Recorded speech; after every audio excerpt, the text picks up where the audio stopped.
Here's what happens when golf's biggest stars clash over one of the sport's most contentious debates. And trust us, Keegan Bradley just delivered the comeback that has everyone talking. Bradley's explosive 9-word comeback that left McIlroy speechless when Rory McIlroy dropped what many considered a bold declaration about player captains in the Ryder Cup just last week. Few expected the fiery response that would follow. But here's where it gets controversial. Bradley's latest retort might have just ignited the biggest captain debate in recent Ryder Cup history. McIlroy didn't mince words during his appearance at the BMW Championship, making a sweeping statement that sent shockwaves through the golfing community. The Northern Irishman declared his firm belief that combining the roles of player and captain at the Ryder Cup simply cannot work, explaining his reasoning with surgical precision. "I just think the commitments that a captain has the week of. You think about the extra media that a captain has to do. You think about the extra meetings that the captains have to do with the vice-captains. With the PGA of America, in Keegan's case. Preparing your speech for the opening ceremony. There's a lot of things that people don't see that the captain does the week of the Ryder Cup, especially now that the Ryder Cup has become so big." The initial diplomatic dance that followed seemed almost predictable. Bradley's first response appeared measured and respectful, as he told the assembled press corps. "He might be right. We don't know. No one knows. Yeah, like everybody's telling me to start the year that a player can't be captain and have a good year. For me, I feel like this is one of my best years that I've ever had. But this is the part most people miss. Sometimes the most explosive reactions come after the initial shock wears off." Exactly 7 days later, when ESPN's Matt Arey approached Bradley with the same topic, the American captain unleashed what might be the most direct challenge to McIlroy's authority we've witnessed in years. His razor-sharp response cut straight to the heart of the matter. How does he know? Has he ever done it? And there it is, 9 words that perfectly encapsulate what many have been thinking but haven't dared to say out loud. Bradley essentially called out McIlroy for making definitive statements about an experience he's never actually lived through. The timing of this verbal sparring couldn't be more dramatic, with both golfers currently competing at East Lake's Tour Championship. Bradley faces what could be the most pivotal decision of his captaincy career in the coming week, and the pressure is absolutely mounting. But here's what makes this controversy even more fascinating.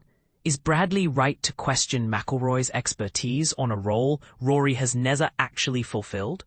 Or does McIlroy's outsider perspective give him the clarity that someone in Bradley's position might lack? LIV Golf silences podcaster after controversial interview questions.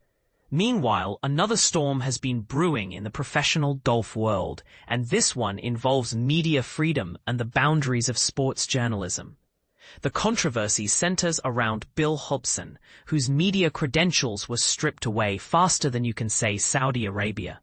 Hobson, the voice behind Michigan Golf Live and a regular contributor to the 4 Golfers Network, found himself in hot water after conducting what he thought was a standard interview with LIV Golf's Pat Perez. The podcaster's crime?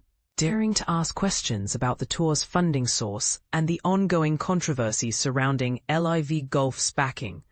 The situation escalated quickly when LIV Golf's public relations machine went into overdrive. Despite Perez actually engaging with the controversial questions during their conversation, and Hobson being completely transparent about his anti-LIV stance from the beginning, the tour's officials demanded editorial control over the final product. But here's where it gets really interesting. Hobson refused to back down.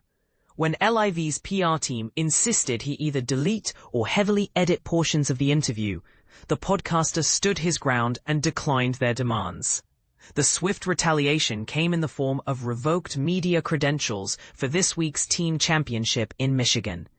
LIV Golf even attempted to soften the blow by offering Hobson complimentary ground passes, but he rejected this gesture as well. According to Hobson's detailed account, LIV's representatives claimed that Perez felt ambushed by questions that supposedly crossed predetermined boundaries. In their official statement to the Detroit News, Live Golf positioned themselves as champions of open and honest dialogue, while simultaneously emphasizing their commitment to working only with journalists who demonstrate fairness, integrity, and respect. But doesn't this entire situation raise serious questions about what constitutes fair journalism in professional golf? Should media outlets be required to avoid certain topics to maintain access, or does this represent a dangerous precedent for sports reporting? Ryder Cup legend delivers devastating verdict on Bradley's captaincy plans, as if Bradley didn't have enough pressure already. Here comes a Ryder Cup legend with perhaps the harshest criticism yet leveled at the American captain's potential playing decision. Sam Torrance, whose Ryder Cup credentials are absolutely unquestionable, with 8 consecutive appearances as a player, plus a victorious captaincy under his belt, didn't hold back during his recent appearance on the Sky Sports Golf podcast. His assessment was nothing short of brutal. It would be the worst decision a captain has ever made if he was a playing captain, Torrance declared, essentially calling Bradley's consideration of the dual role a historic mistake in the making. I don't believe you can do it. Torrance's argument goes deeper than just opinion. He breaks down the practical impossibilities with surgical precision.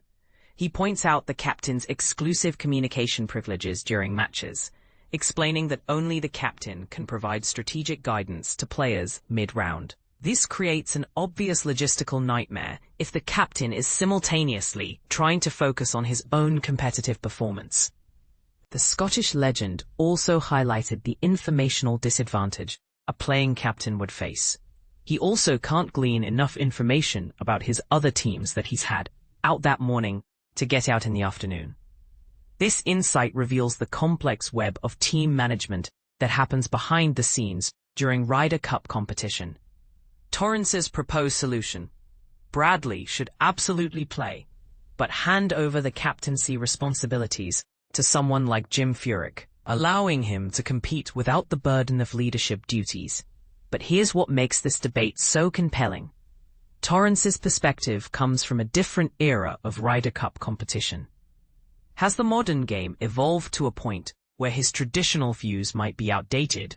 Or do the fundamentals of leadership remain unchanged regardless of technological advances? Horschel's emotional return to the game he loves. Amidst all the controversy and conflict, we're witnessing a much more positive story unfold as Billy Horschel prepares for his highly anticipated return to competitive golf.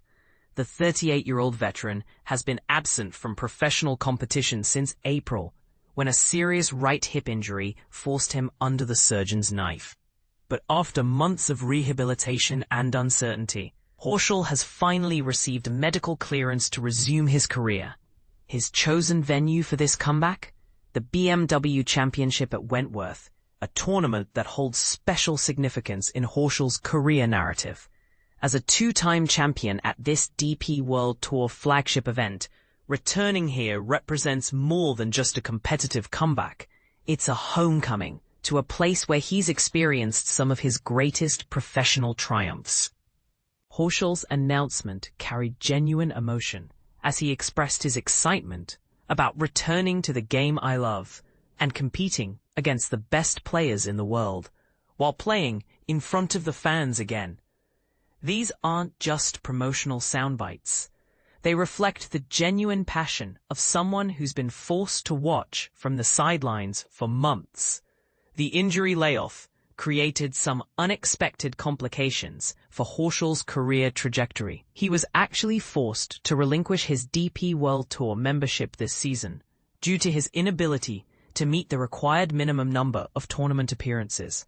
However, he's made a firm commitment to earning back that membership through increased participation on the European Tour in the upcoming season. The BMW Championship runs from September 11th to 14th, marking not just Horschel's return, but potentially the beginning of a new chapter in his professional journey. But here's the question that's got everyone talking. Does Bradley have the right to dismiss McIlroy's concerns so definitively? And should media members be able to ask tough questions without fear of losing access? What do you think?